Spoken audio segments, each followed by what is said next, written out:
అదే RTV app వార్తల్ని క్షణాల్లో చదివే అవకాశం ఉంటుంది. ఒక న్యూస్ పేపర్, ఒక టెలివిజన్ ఛానల్ మీ చేతుల్లో ఎప్పుడూ ఉంటాయి. పిఠాపురం ఏపీ ఉప ముఖ్యమంత్రి తన సొంత నియోజకవర్గం అందరికి కూడా తెలిసిందే.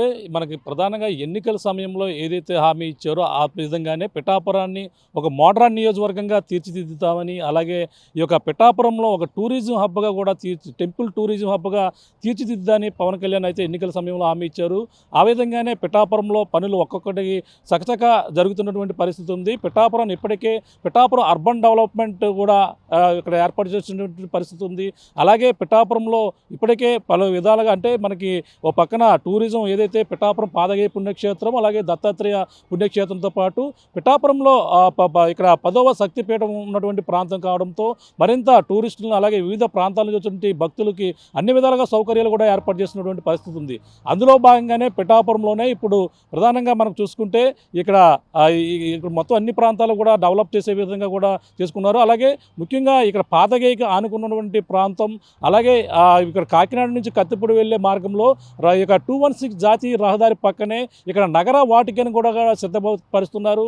అలాగే మనం ఉన్నటువంటి ప్రాంతాన్ని చూడొచ్చు. ఈ యొక్క ప్రాంతంలోనే ఒక ఉద్యానవనం అంటే ఒక నగర వాటికని సుందరీకరణంగా తీర్చిదిద్దేందుకు ఒక ప్రాంతాన్ని ఇక్కడ సిద్ధం చేస్తున్నటువంటి పరిస్థితి చూడొచ్చు. ఇక్కడ చూడొచ్చు ఒక పక్కన పిఠాపురం పాదగయ పుణ్యక్షేత్రానికి అలాగే 216 జాతీయ రహదారికి పక్కనే ఇక్కడ పక్కన పుష్కర ఏదైతే ఇక మనకి ఎత్తిపోతలకు సంబంధించినటువంటి పైలాన్ పక్కనే ఇక్కడ ఉన్నటువంటి 5 ఎకరాల విస్తీర్ణంలో నగర వాటికని అయితే సిద్ధం చేస్తున్నారు. దీని పూర్తి పర్యవేక్షణ అటవీ శాఖ అధికారులు కూడా తీసుకున్నటువంటి పరిస్థితి ఉంది. ఇప్పుడు దీన్నైతే ఏపీ ఉప ముఖ్యమంత్రి పవన్ కళ్యాణ్ పూర్తిగా ఎంతో సుందరీకరణగా తీర్చిదిద్దేందుకు అలాగే ఇక్కడ అన్ని హంగులతోనూ అలాగా ఒక నగర వాటికని అయితే సిద్ధమవుతున్నటువంటి పరిస్థితి మనం ప్రధానంగా చూడొచ్చు. ఇప్పటికే ఇక్కడ పనులైతే చకచకా జరుగుతున్నటువంటి పరిస్థితి మనం చూడొచ్చు. అలాగే పిఠాపురం నియోజకవర్గాన్ని ఒక మోడర్న్ నియోజకవర్గంగా తీర్చిదిద్దుతున్న నేపథ్యంలోనే ఇక్కడ నగర వాటికనైతే 5 ఎకరాల విస్తీర్ణంలో పనులు జరుగుతున్నటువంటి దృశ్యాలను కూడా చూడొచ్చు. ఇక్కడ ఉన్నటువంటి డంపింగ్ అంటే గతంలో చాలా అధ్వానంగా ఉండేది. అటువంటి దాన్ని ఇక్కడ ఫిల్ చేస్తూ మట్టి ఫిల్ చేస్తున్నటువంటి పరిస్థితి ఉంది. దీన్ని సుందరీకరణ చేసేందుకు అటవీ శాఖ అధికారులకు అయితే అప్పగించినటువంటి పరిస్థితి ఉంది. ప్రస్తుతం అటవీ శాఖ అధికారి మన వరప్రసాద్ గారు ఉన్నారు, మాట్లాడే ప్రయత్నం చేద్దాం. సార్ చెప్పండి, ఏంటి నగర వాటిని ఇక్కడ ఏ విధంగా తీర్చిదిద్దుతున్నారు, ఎన్ని ఎకరాల విస్తీర్ణంలో ఇదంతా కూడా సుందరీకరణగా చేయబోతున్నారు? మాకు కాకినాడ మున్సిపల్ కమిషనర్ గారు ఈ ఏరియాని 5.5 ఎకరాలు మా ఫారెస్ట్ డిపార్ట్మెంట్కి నగర వాటికగా అప్పచెప్పారు. ఈ నగర వాటికని అంటే ఉరుచుట్లా కూడా ఫెన్సింగ్ వేసి ఈ మధ్యలో చెరువు ఉంది కదా, ఈ చెరువుని 1.5 ఏకర్స్ ఉంది. ఈ 1.5 ఏకర్స్ ఉరుచుట్లా కూడా వాకింగ్ ట్రాకింగ్ విధంగా తయారు చేస్తాము. అలాగే ఒక 1.5 ఏకర్లో మేము మియావాకీ ప్లాంటేషన్ తయారు చేస్తాము. అలాగే ఇక్కడ డిగ్రీ కాలేజ్ ఉంది, పిల్లల ప్లే గ్రౌండ్ కూడా ఒకటి డెవలప్ చేస్తాము. అలాగే పురుషోత్తపట్నం సంబంధించింది ఒక ప్రాజెక్ట్ ఉంది, దానికి కూడా ఆ ప్రాజెక్ట్ డిజైన్ వచ్చిన తర్వాత దానికి కూడా లాన్ అంతా వేసి ఇక్కడ విజిటర్స్ ఎవరైతే సుదీర్ఘ ప్రాంతాల నుంచి ఎవరైతే వస్తారో వాళ్ళందరికీ కూడా ఇక్కడ కూర్చుని నగర వాటికలో కూర్చుండి విశ్రాంతి తీసుకునే విధంగా మేము ఇక్కడ డెవలప్ చేస్తున్నాము ఫారెస్ట్ డిపార్ట్మెంట్ నుంచి. అంటే ఇక్కడ ఏ విధంగా వచ్చే అవకాశం అంటే నగర వాటిక అంటే ఏమేమి ఉండే అంగులు ఏమేమి విధంగా ఉంటాయి, అందులో మొక్కలతో పాటు ఇంకా ఏమేమి ఉండే అవకాశం ఉందంటారు అందులో? అంటే ఈ నగర వాటికలో వాకింగ్ ట్రాక్స్, అలాగే దీనికి నీడనిచ్చే మొక్కలు, అలాగే మన పబ్లిక్ అంటే దీని యొక్క ఈ టూరిజంకి సంబంధించిన హిస్టరీ అంతా తెలుసుకునే విధంగా కొన్ని పై అధికారులు ఇచ్చిన డిజైన్ ప్రకారంగా డెవలప్ చేస్తూ ఉంటాం ఇక్కడ. అంటే ఇక్కడ పైలాన్ కూడా ఉంది పక్కన, అది కూడా ఇందులో సుందరీకరణగా అవి అవకాశం ఉందంటారు పక్కన. దాని పైలాన్ కూడా మాకు హ్యాండ్ ఓవర్ చేస్తున్నారు, దాన్ని కూడా మా ఫారెస్ట్ డిపార్ట్మెంట్కి హ్యాండ్ ఓవర్ చేస్తున్నారు. పురుషోత్తపట్నం యొక్క డిజైన్ ఇక్కడ డిస్ప్లే చేసి విజిటర్కి వచ్చి ఆహ్లాదకంగా ఏ విధంగా మనం ఇక్కడ బ్యూటిఫికేషన్ చేస్తే బాగుంటుందో అనే కోణంలో దీన్ని డెవలప్ చేస్తామన్నమాట. అంటే పిఠాపురంలో ఇంకా పార్కులు కూడా ఉన్నాయి, ఆ పార్కులకు మించి ఇక్కడ ఇది ఇంకా అందంగా సుందరీకరణగా వచ్చే అవకాశం ఉందంటారు? ఎందుకంటే నేషనల్ హైవే ఆనుకుంటూ ఉంది, అలాగే మన టూరిజం దేవస్థానాలు అవి ఉన్నాయి కదా, వాళ్ళకి తగ్గ పబ్లిక్కి తగ్గ విధంగా ఇది డెవలప్ చేయాలనే ఉద్దేశంతో ఈ సుందరీకరణ లో భాగంగా ఇది డెవలప్ చేయడం జరుగుతుంది. మినీ జూ కూడా చిన్నది ఏర్పాటు చేస్తామని ఏదో అప్పట్లో అన్నట్టుగా విన్నాం, అంటే అది అటువంటిది ఏమైనా ఉందంటే పిఠాపురం నియోజకవర్గంలో ఏదోనని? అంటే ఇది మాకు ఇంకా నోటీస్కి రాలేదు, ఏమైనా వస్తే ఇన్ఫార్మ్ చేస్తాం. కేవలం ఈ చెరువు చుట్టూ వాకింగ్ ట్రాక్తో పాటు ఇవన్నీ కూడా చేస్తారు, అంటే ఎన్ని పార్ట్లుగా ఉండే అవకాశం ఉన్నట్టు పక్కన దీనికి వాకింగ్ ట్రాక్ అన్నారు, మరో పక్కన గార్డెన్ సంబంధించింది ఏదో?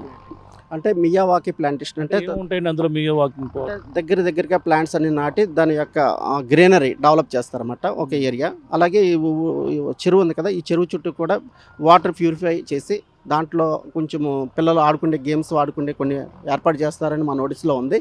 వాకింగ్ ట్రాక్ మెయిన్ అంటే పిఠాపురం ప్రజలకి ఒక ఆహ్లాదకరమైన ప్లేస్లో వాకింగ్ చేయాలనే ఉద్దేశంతో ఇది ఏర్పాటు చేయడం జరుగుతుంది. అంటే ఇంచుమించు దీనికి ఎస్టిమేషన్ ఏమైనా వేశారండి మామూలుగా? ఇంకా మామూలుగా మీ ఆధ్వర్యంలో మొత్తం అంతా జరుగుతుంది ఇది?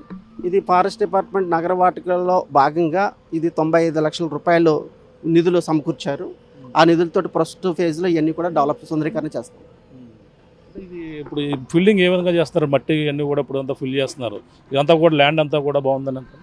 అంటే యాక్చువల్గా ఇంతకు ముందు చూసే ఉంటారు ప్రజలందరూ కూడా, ఇది ప్లాస్టిక్ తోటి అధిక మొత్తంలో ప్లాస్టిక్తో నిండిపోయి ఉన్నది. దీన్ని తీయడానికి కూడా కొంచెం కష్టమైన పని.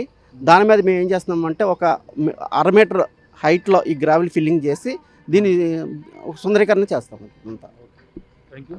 చూస్తున్నా ఇది పరిస్థితి. మొత్తం అయితే దాదాపుగా 94 లక్షల పైనే వెచ్చించి దీన్ని అయితే ఇప్పుడంతా కూడా సుందరీకరణ చేసేందుకు, అలాగే ఒక ఏదైతే నగర వాటిని సిద్ధం చేసేందుకు పక్కన చెరువుని చూస్తాం. ఆ చెరువుని కూడా చుట్టూ వాకింగ్ ట్రాకింగ్ ఏర్పాటు చేస్తూ అందరూ కూడా ఆహ్లాదకరంగా ఉదయం వాకింగ్ చేసేందుకు వాకర్స్కి అన్ని విధాలు కూడా సదుపాయాలు ఏర్పాటు చేయడం కాకుండా పిల్లలు ఆడుకునే ఈ యొక్క వస్తువులతో పాటు మొత్తం అన్ని కూడా ఏర్పాటు చేసినటువంటి పరిస్థితి. పక్కన గ్రీనరీకి సంబంధించిన మొత్తం అవన్నీ కూడా ఏర్పాటు చేసేందుకు ఒక ఆహ్లాదకరమైన వాతావరణం. ఒక టూరిస్టు ఎవరైతే వచ్చినా సరే ఇక్కడ అంతా కూడా సేద తీరేందుకు అన్ని విధాలుగా అన్ని సౌకర్యాలతో అంగులతో కూడినటువంటి ఇక్కడ నగర వాటికి పిఠాపురంలో ఉన్నటువంటి 216 జాతీయ రహదారి పాదగే పక్కనే ఈ యొక్క నగర వాటికైతే త్వరలోనే పిఠాపురం నియోజకవర్గ ప్రజలకైతే ఏపీ ఉప ముఖ్యమంత్రి పవన్ కళ్యాణ్ అందించబోతున్నారు. ఇప్పటికే పనులు చకచకా జరుగుతున్నాయి. ఇక్కడ ఈ యొక్క ప్రాంతాన్ని ఈ యొక్క ఫారెస్ట్ అధికారుల సమక్షంలోనే అన్ని ఏర్పాట్లు కూడా జరుగుతున్నటువంటి పరిస్థితి. ఇప్పుడున్నటువంటి ప్రాంతం ఫిల్లింగ్ చేస్తున్నారు. అంటే మట్టి ఇప్పుడు గ్రావెల్ వేసి ఈ యొక్క ప్రాంతాన్ని 5 ఎకరాల విస్తీర్ణంలో మొత్తం ఫిల్లింగ్ చేస్తూ అలాగే మొత్తం అంతా కూడా సిద్ధం చేసేందుకు త్వరలోనే ఈ యొక్క ప్రాంతాన్ని ఒక సుందరీకరణంగా తీర్చిదిద్దేందుకు అటవీ శాఖ అధికారుల సమక్షంలో ఈ యొక్క ప్రాంతం అంతా కూడా అభివృద్ధి జరుగుతుందని చెప్పేసి ప్రధానంగా చెప్పొచ్చు.